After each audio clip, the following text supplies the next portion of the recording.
Շարունակում է լրատվական թողարկումը, այս պահին 3 տեղի ունեցած մի շարք միջադեպերի մասին խոսենք, մեր հյուրերի հետ տաղավարում հյուրընկալել ենք Խոսքի ազատության պաշտպանության կոմիտեի ղեկավար Աշոտ Մելիքյանին եւ իրավապաշտպան Ժաննա Ալեքսանյանին, շնորհակալ եմ մեր հրավերը ընդունելու համար։ Նախ սկսենք քաղաքապետի թեկնածու Զարուհի Փոստանջյանի հետ տեղի ունեցած միջադեպից, 3 ամբողջ օրը հենց դա էր քննարկվում, ամենաթոփ թեմաներից մեկն էր։ Ի վերջո ինչքանով էր օրինական այն, ինչ որ արեց Տիկին Փոստանջյանը եւ ինչքանով էին իրավաչափ ոստիկանների գործողությունները, գիտենք, որ նաեւ նրա դուստրը առողջական խնդիրներ ունի, ուղղակի ցնցում է ստացել։ Առհասարակ այն, ինչ տեղի ունեցավ երեկ Զարուհի Փոստանջյանի հետ, որևէ աղերս չունի բարոյականության հետ եւ որևէ հիմնավորում չի կարող ունենալ իրավական տեսակետից, խոսքը գնում է падգամավորի եւ քաղաքապետի թեկնածուի մասին։ Ես կարծում եմ, որ այստեղ ոչ թե օրենքն է գործել, այլ յուրային եւ ոչ յուրային լինելը։ Եվ կարծում եմ այն հիմնավորումները, որոնք որ բերվեցին իշխող կուսակցության կողմից, ինչպես նաեւ իրավապահ մարմինների կողմից, որևէ այսպես վստահություն համենայն դեպս ինձ մոտ չի ներշնչում, որովհետև մենք բազմիցս հետխորհրդային տարիների ընթացքում այդ շատ այսպես վիճելի իրավիճակներում տեսել ենք, թե ինչպես է ոստիկանությունը շատ այսպես տարօրինակ ձևակերպումներում փորձում իր գործողությունները հիմնավորել։ Նույնը անում էր երեք հանրապետական կուսակցությունը, մինչդեռ մենք հասկանում ենք, որ այն ինչ տեղի են ունեցել այդ նախընտրական շտաբերում հակաօրինական եւ երկրի շահերին հակասող գործընթացներ տեղի ունեցել եւ այդտեղ արդեն խոսել որևէ օրինականության մասին ուղղակի ավելորդ է, որովհետեւ ակնհայտորեն խախտվել է օրենքը այդ տարածքներում եւ քաղաքապետի թեկնածուին այլ բան չի մնացել, քան այդ գործողությունները անել, որպեսզի ապացուցել այդ իրավախախտումները, այլ կերպ հնարավոր չէր։ Նույն կերպ միջայլոց ես հիմնավորում եմ նաև Դանիել Իոնիսյանի գործողությունները խորհրդարանական ընտրությունների ժամանակ, տնօրենների սկանդալի այո, երբ խոսքը գնում էր տնօրենների վարչական ռեսուրսի չարաշահման մասին։ Այլ կերպ, ինչպես բոլորը կարծես թե գիտեն հասարակության մեջ, թե ինչ է տեղի ունենում։ Իշխող կուսակցությունը միշտ ասում էր, իսկ ուր են ապացույցները։ Դանիել Իոնիսյանը, այո, ոչ այնքան միգուցե ազնիվ մեթոդով, բայց ի հայտ բերեց, բացահայտեց այն ծանր, ուրեմն հետևանքներ ունեցող գործողությունները, որոնք որ ուղղակի ապականում են ամբողջ ընտրական գործընթացը։ Մի չարիք, որը որ իսկապես որից պետք է ազատվել, այլ կերպ հնարավոր չէր։ Ուրեմն պետք չի ստեղծել այդպիսի իրավիճակ, պետք չի խախտել օրենքը այդ մասշտաբներով եւ փաստորեն ամբողջ ընտրական գործընթացը ապականել ու դրանից հետո որևէ մեկը երբ ինչ որ գործողություն է ձեռնարկում, որպեսզի այդ ամենը ներկայացնի, ցույց տա, բացահայտի, նա դառնում է արդեն թշնամի։ Տիկին Ալեքսանյան, տեսեք, երեք հանրապետական կուսակցության փոխնախագահն էլ անդրադարձավ, իհարկե մենք ոստիկանության եւ նաեւ հանրապետականի հայտարարություններ տեսանք, նրանք պնդում են, որ մեջբերում եմ, մենք հյուրընկալ կուսակցություն ենք, բայց դա հանրային տարածք չէ, ի վերջո դա հանրապետականի շտաբն է եւ մտնել այնտեղ, սկսել փաստաթղթերը ուսումնասիրել կամ ինչ-որ փաստաթուղթ պահանջել, դա օրինական չէ։ Այս պնդումները ի վերջո ինչքանով են ճիշտ։ Նախ ուզում եմ շնորհակալություն հայտնել Ազատություն ռադիոկայանին իր աշխատանքի համար, որ հնարավորություն ստեղծեց տեսնելու, ականատես դառնալու այդ իրադարձություններին եւ համարում եմ նաեւ, որ կանխարգելիչ նշանակություն ունեցավ ուղիղ եթերը, որ բռնությունները կանգ առան ի վերջո եւ սա շատ կարեւոր է, որ այս դաշտում փաստորեն միայն Ազատություն ռադիոկայանն է աշխատում։ Գիտեք, իսկ ինչ է տեղի ունեցել, այս ինչ աղմուկ է, ինձ համար շատ ահազանգ է ստացել ազգային ժողովի գործող падգամավորը եւ թեկնածուն, որը հետաքրքրված է եւ եկել է տեղամաս Եվ ողջամիտ կասկածներ նա կարող էր ունենալ։ Մենք 2 օր առաջ տեսանք նույն կերպ Նիկոլ Փաշինյանը բացահայտեց ցուցակներ եւ այլն։ Եվ լավ եկել է, ասում են ներխուժել է, լավ ներխուժել է, դա հանցագործություն է։ Ի վերջո կարգ կա, օրենք կա, եւ ինձ շատ է զարմացնում, որ իշխող կուսակցությունը, ով ամբողջ պատասխանատվությունն է կրում ընտրությունների օրինական գործընթացի համար, ինքը իրավական որևէ հիմնավորում եւ ընդհանրապես չի վերադառնում իրավական դաշտ եւ այդ դաշտում լուծել այդ խնդիրները։ Զարուհի Փոստանջյանը երբ որ եկել է այդ շտաբ, նա հանցագործություն չի կատարել, այդ կարելի էր իրավական կոռեկտ լուծում տալ։ Լավ, չի ուզում ցույց տալ այդ փաստաթուղթը, ուրեմն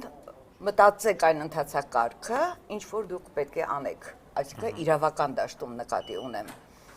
Այն, որ աղջկան չպետք է հրահրել է, ինչ է հրահրել, դա մի անսովոր իրավիճակ չէր, մենք բազմաթիվ եւ ձեր լրագրողների մյուսների տեսանք սեղանին տեսել են գումարներ, չգիտեմ, այսինքն բազմաթիվ ինչ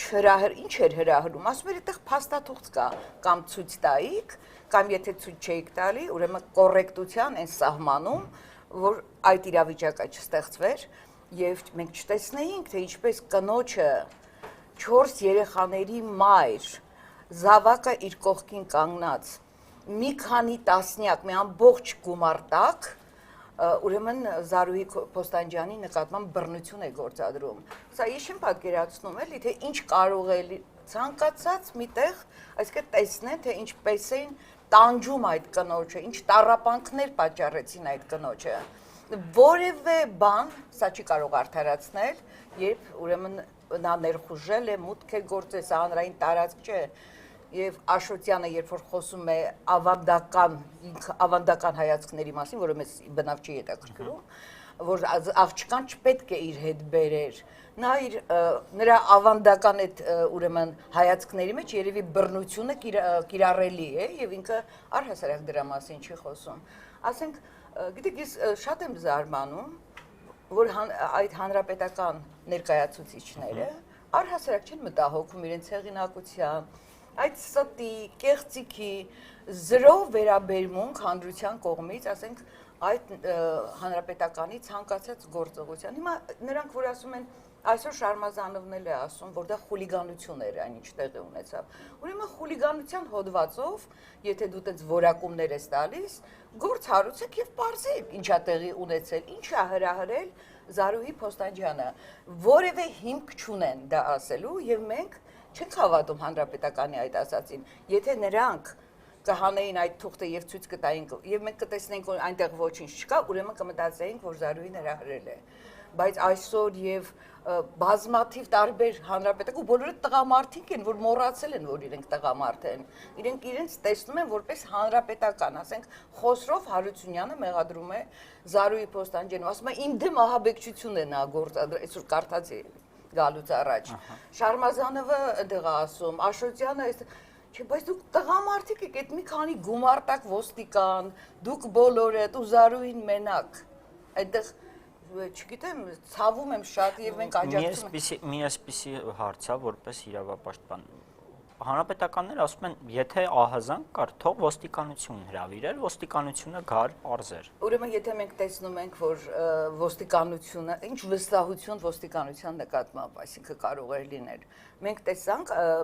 հանրապետականը թող մտածի այն ինչ որ տեսանք մենք Նիկոլ Փաշինյանի դեպքում, թե ինչ էր ներսում կատարվում, ուղղակի ասենք առանձնացան եւ ասենք ուր էր ոստիկանությունը, ինչու չեն դիմում ոստիկանությանը, հենց իշխող կուսակցությունը, թող իրենք դիմեին, հրավիրեին ոստիկանությունը գար եւ ով է իսկ ինչ վստահություն, երբ որ միշտ ուժվածը բողոքող կողմն է Հայաստանի Հանրապետությունում։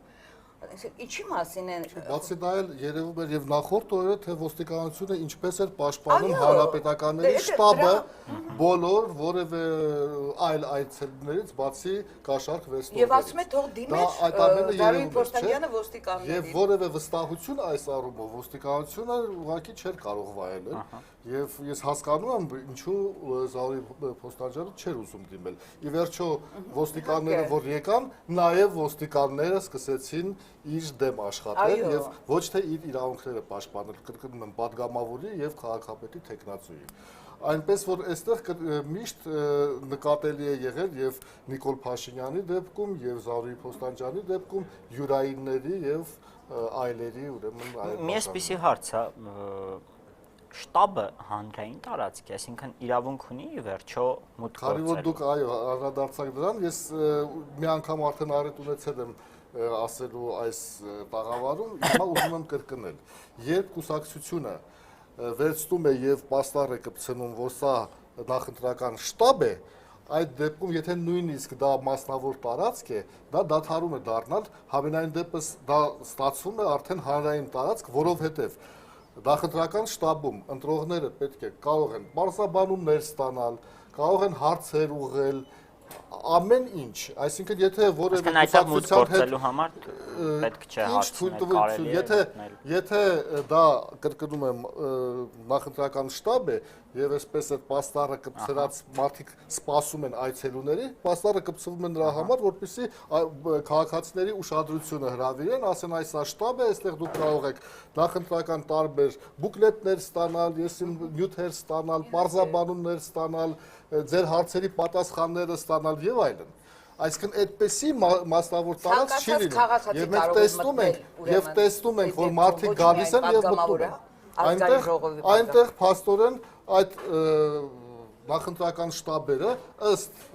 հանրապետականների տրամաբանության իրանց համար է միայն եւ այն մարդկանց, որոնք որ ցանկալի են, իսկ ցանկալի են այն ընտրողները, որոնք որ պատրաստ են գումար վերցնել, այդ դրանց համար միշտ բաց է եղել եւ ազատության լրագրողները մի քանի ուրեմն տարածքներում այդ ամենը նկատել են եւ ոչ միայն ազատության լրագրողները, ես քանի որ Ժաննան ազատությանը հիշատակեց, ես պետք է ասեմ, որ ձեր հրավերը ես մեծ հաճույքով ընդունեցի, որովհետև եկել եմ ասեմ, կեցե ազատություն ռադիոկայանը, կեցե առավոտ AM-ը, կեցե հայկական ժամանակը, կեցեն այն բոլոր լրագրողները, որոնք որ հաղթահարելով այս ահավոր մեքենան հանրապետականների, այնուամենայնիվ այդ բրեշները գտնում են եւ ցույց տվեցին հասարակությանը եւ հենց նույն հանրապետականին, թե ինչ էինք իրանից ներկայացնում եւ ինչպես է ապահովում իր իշխանության մեջ իշխանությունը ուրեմն պահելը։ Եվ նաեւ պետք է ավելացնեմ, որ ինչքան էլ որ մենք քննադատաբար վերաբերվենք զանգվածային լրատվամիջոցներին, այդ դաշտի առողջ հատվածը իմ թվարկածները, նաև հետքը եւ այլն, դրանք երևի թե մեր երկրում մնացած միակ շատ թե քիչ առողջ մասն է, որտեղ որ կարելի է որևէ արդարության, որևէ բարոյականության մասին խոսել եւ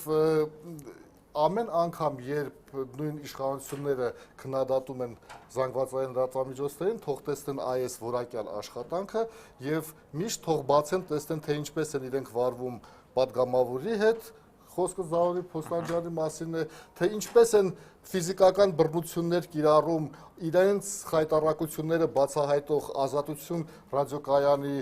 Artimes.com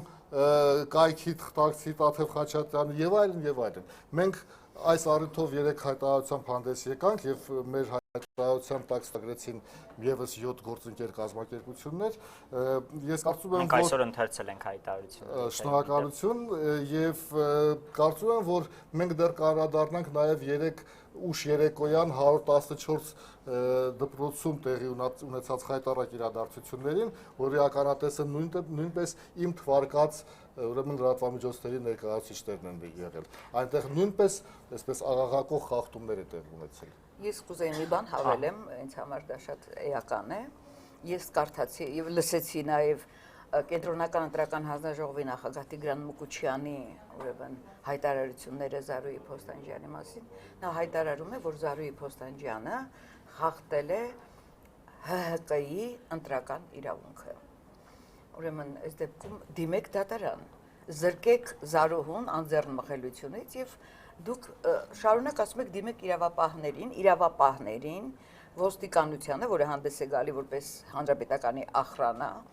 գլխավոր դատախազության ներկայացուցիչը, որը գալիս է ասում է տեսել եմ տեսանյութը, բայց ասում է բռնություն։ Սա այսինքն մենք իրավապահ համակարգ չունենք այլևս։ Սա մի եւ ուրեմն նրանք ասում են դե դիմեք, այսինքն ցինիզմ կա նաեւ այդ դիմելու մեջ, որ դուք գիտեք, ասենք, հիմա էլի ծեծում են, չէ՞, լրագրողներին, էլի բռնության են ենթարկում այդ ռմբահարումները, որ եղավ, որևէ մեկը պատասխանատվության չի ենթարկվել։ Վերադառնալով, հա, մի փոքր ուղղակի հավելում անձեռնմխելիության մասին, հա, ի վերջո Փոստանջյանը դեռ մի քանի օր էլ պատգամավոր է լինելու մինչ նոր խորհրդանի աշխատանքները, հա, նա անձեռնմխելի է փաստացի, բայց նման գործողություն, սա ինչ է։ Ազգային ժողովի պատգամավորը ով անձեռնմխելի է։ Հանրապետական կուսակցության մեր դեմ խաղ չկա, բեսպրեդել ամենաթողությունն է եւ հենց դրա արտահայտումն է։ Շատ լավ, պարոն Մելիքյան, հաջորդ հարցս ձեզ է ուղղված, տեսեք, գլխավոր դատախազությունը 3 ժամը 20-ի դրությամբ հրապարակեց տվյալներ արդեն թվային տարբերակով, փաստորեն հանցագործության հատկանիշներ են պարունակել 79 հաղորդումներ եւ ուշադրություն այս թվի վրա այդ 79 հաղորդումներից 56-ը հայտնաբերվել են ԶԼՄ-ների կողմից։ Սա նորմալ է։ Նորմալ է այն առումով, որ մենք ֆիքսենք, որ տեղամասերի մոտ աշխատում էին ոստիկաններ, բայց ԶԼՄ-ները, իսկ 23-ը ոստիկանությունում ստացված ահազանգեր։ Գիտեք, ես նոր որ ասում էի, որ ԶԼՄ-ները փաստորեն միակ այն ինստիտուտն են մնացել, որը որ որևէ կերպ վերահսկում է եւ այդ աղաղակող երևույթները հանրությանն է ներկայացնում, դա իզուր չէր։ Բնական է, որ ոստիկանները որպես կանոն այնտեղ դիտորդի դեր են իրականացնում եւ շատ հաճախ չեն միջամտում այն պարագային, որ պետք է միջամտել, ինչ որտեղ դա բացատրելի է մեզանում մեր հասարակության մեջ տիրող բարքերով կարելի նաև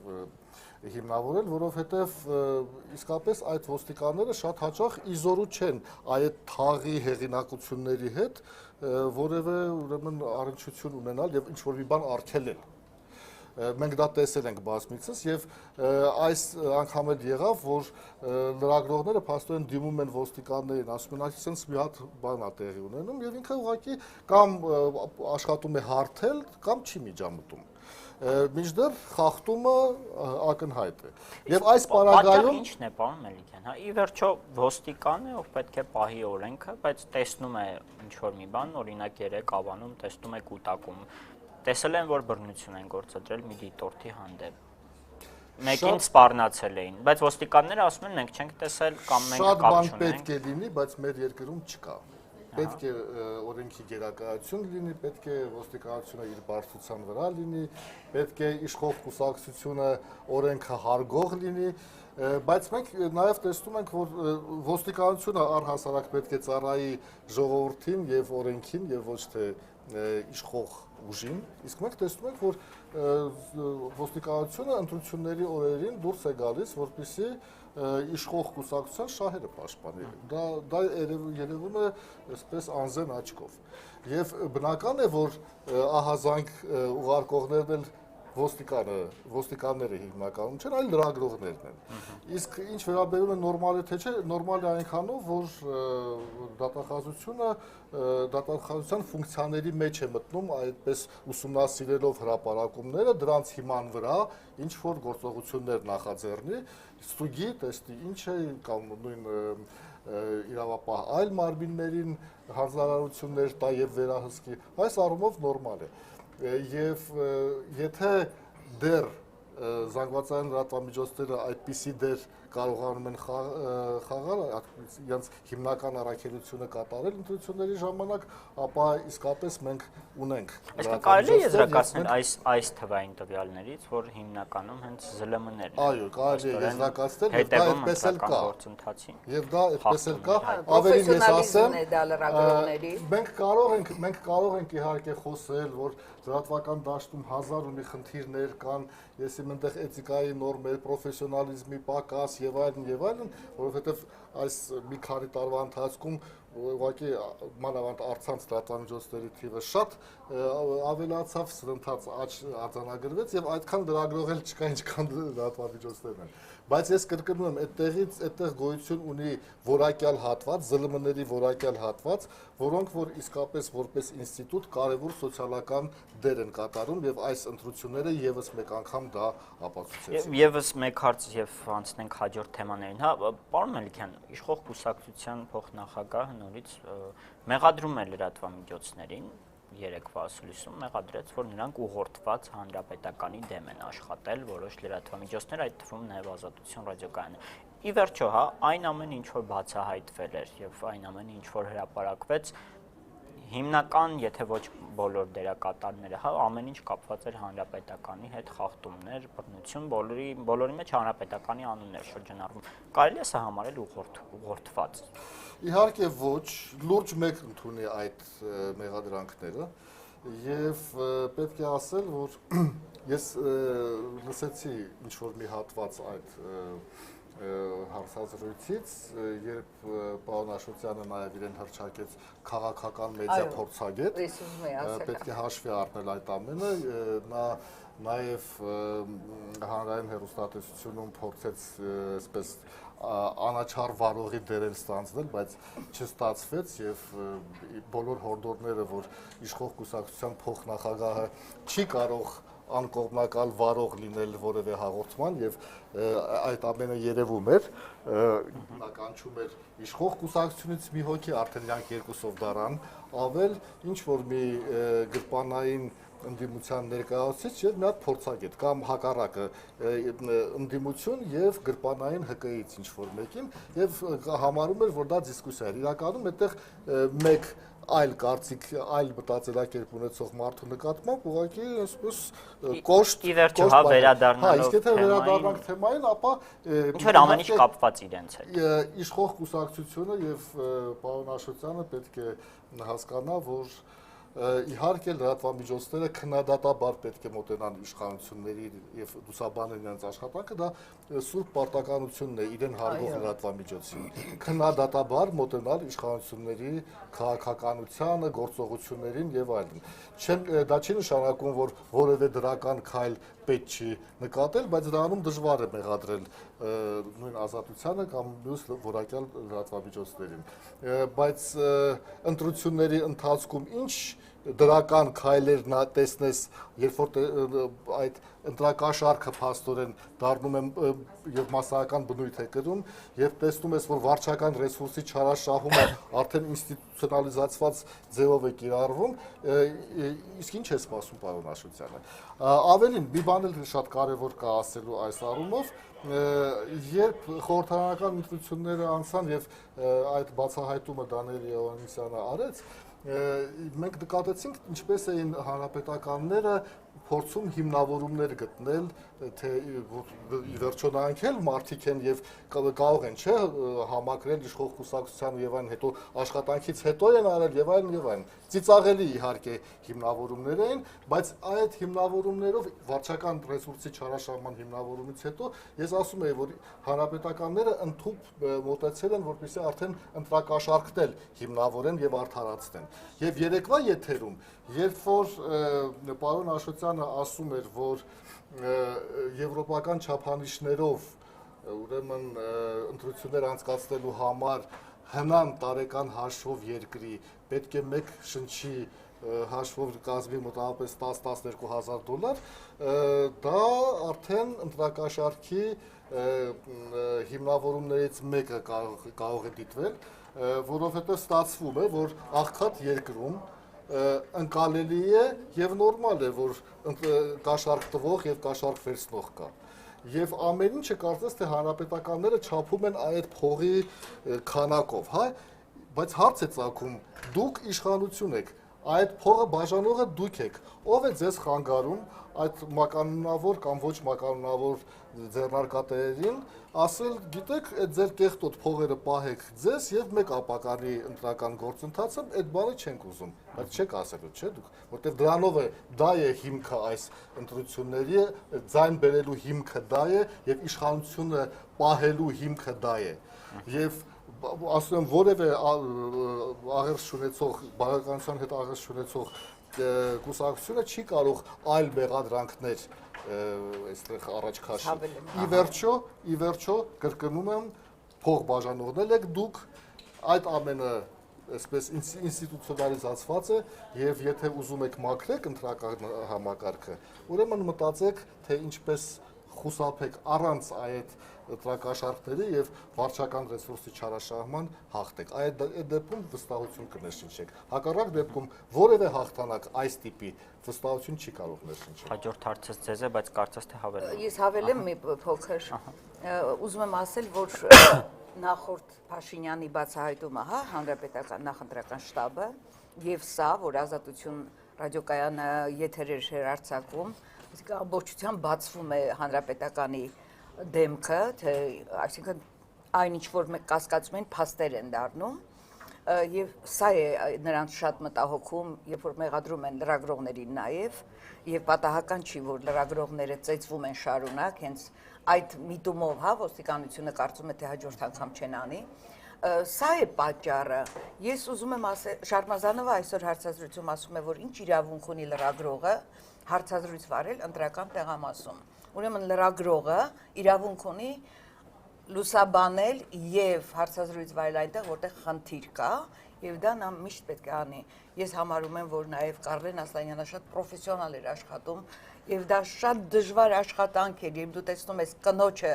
ինչպես են բռնության ենթարկում, դու պետք է կանգնես եւ աշխատես, սա շատ դժվար իրավիճակ է եւ նա շատ պրոֆեսիոնալ եւ շատ լավ հարցեր էր տալիս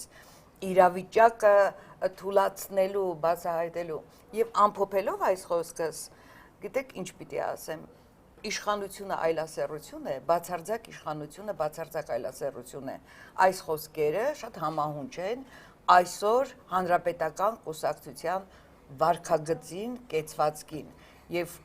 Շարմազանը երբ որ ասում է խուլիգանություններ, նկատի ուներ այդ հարցազրույցն էլ հետը եւ Զարու Փոստանջյանի այդտեղ ներս մտնել է եւ այդ ամեն ինչը սա այն ներքին, գիտեք, իրենց պարտված զգալու, խայտարակվելու չնայած չեն ընդունում, բայց ի վերջո սա է։ Շատ լավ, տեսեք, երեկվա տեսանյութերին անդրադառնալով, այն տեսանյութը, որը նկարահանվել էր Կոնդի հանրապետականի շտաբում, երևում էր գումար եւ անձնավորություն դա պահում էր։ Այ հանրապետականները ասում են, որ դա կադրում երևում է մարդ, որի ձեռքում կա գումար, բայց դա ապացույց չի, որ մարդը գումարը օգտագործել է քաղաքական նպատակներով։ Մյուս տեղում էլ բան էին անում, բեզեի ռեցեպտ էին գրում բարձրապես։ Ի վերջո, այս ամեն ինչը, լավ, ինչ պետք է լինի, տեսանյութում ինչ պետք է երևա, որ լինի ապացույցնակ ապացույցներ չեն։ Մի վարքյան, ես մի համեմատություն բերեմ, երբ որ ԱԱԾ-ն դատավորին կաշառքով բռնում էր գետնանցումում եւ հայտարարում էր եւ այդ տեսանյութը տարածում էր խախտելով դատավորի իրավունքները ամբողջությամբ, անմեղության կանխատեսումը։ Այո, եւ ինչու մենք պետք է իսկ ինչից մենք մտածենք, որ դա կաշառք էր, իսկ այս դեպքում դա կաշառք չի։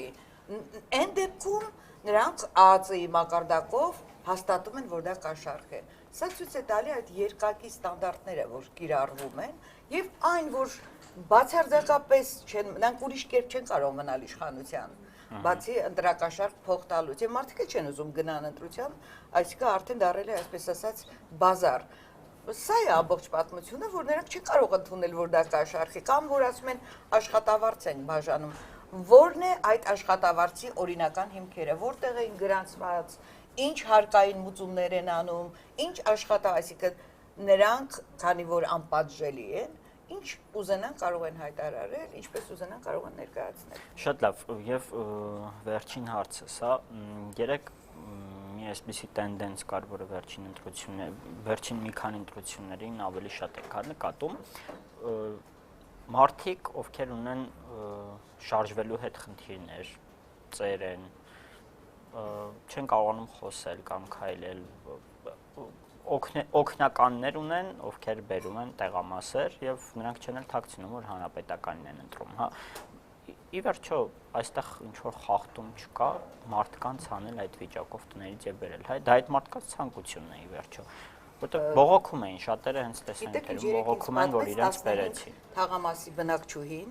որ առավոտը 7-ից իրենց դռները ջարդում են, երբ որ են քնած էին, ամբողջ շենքին արթնացնում են եւ ստիպում են, որ գնային ընտրությունների։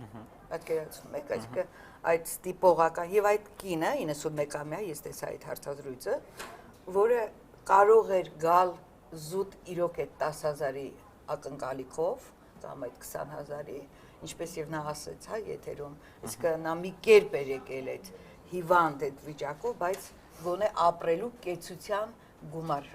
ունենար։ Սա է, այսպես է,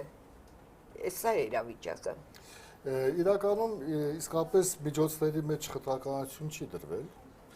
եւ ցանկացած քայլ, որը որ կարող է նպաստել թեկուզ մեկ ձայն բերել, օգտագործվել է եւ սա շատ լավ գիտեն եւ իրենք եւ հասարակությունը լրատվամիջոցները ել ավելի լավ են տեղեկացված, այնպես որ մեր փոքր երկրում այլանդակությունները թաքցնել հնարավոր չի, մանավանդ որ ես ասում եմ, մանավանդ որ մեզանում գոյություն ունեն որակյալ լրատվամիջոցներ, որոնք որ իսկապես գործում են հենց հասարակության շահերից։ Եվ կարելի է շատ ուրիշ նաև օրինակներ բերել, թե այսա ընտրախախտում է, թե ընտրախախտում չի։ Ինձ համար բացահայտ է, որ սա ընտրություններ չեն, սա հաղթանակ չի եւ ձևավորված իշխանությունն էլ ինձ համար իշխանություն չի։ Դե յուրե իրենք գործելու են, բնական է, որ ստիպված ենք լինելու այս պայմաններում ապրել, բայց մյուս կողմից ես ուղղակի հույսս չեմ կորցնում, որ մեր երկրում կծնվի առողջ ընդդիմադիր լուրջ ուժ, որը որ կարողանա հակազդել այս ամենին։ Եվ վերջին կարճ հարցս, մի փոքր ավանդական հարցս, այս ընտրությունները մեկ քայլ առաջ էին։ Դա այդ հարցը տվեք իշխող կուսակցությանը եւ իրենք իհարկե կասեն մեկ չէ, մի քանի քայլ առաջ էր, սա շատ լավ ընտրություններ էր, տեսնում եք բողոքողներ էլ դեռ չկան, հետ ընտրական զարգացումներ, իրանք կհիմնավորեն դա։ Մեզ համար սա ընտրություն, իմ համար, անձամբ իմ համար սա ընտրություններ չէր։ Գիտեք ինչ, ուրեմն խորհրդարանական ընտրությունները մենք գիտենք, որ համատարած կաշառք է եւ այլն, բայց այսպիսի դեպքեր, հա, որ ուղիղ եթերում չեն կաշկանդվում, բռնություններ կիրառել, այսպիսի ամենաթողություն, թաղի խուժանին անմիջապես ներգրավել, ես կարծում եմ, որ Տարոն Մարգարյանը պետք է հանդես գա հայտարարությամբ, ներողություն խնդրի հանրությունից այս ստրեսների պատճառելու համար, բոլորից նա պետք է ներողություն խնդրի այս կեղծիքները ստեղծելու եւ մարդկանց ներքաշելու այս ամենի մեջ։ Ընտրության մասին խոսք լինել չի կարող։ Չկա ընտրություն։ Ընտրություն չկա, քանի որ հանրապետական կուսակցությունը, այսինքն մի կուսակցություն ամբողջ հանրապետությանը պարտադրում է, թելադրում է իր խաղի կանոնները եւ տգետ բռի կանոնները, որը չի կարող ընդունել հանրությունը։ Ի վերջո սա վերջ պիտի ունենա։ Շնորհակալ եմ մեր հրավեր ընդունելու համար, տաղավարում հյուրընկալել էինք Աշոտ Մելիքյանին եւ Ժաննա Ալեքսանյանին։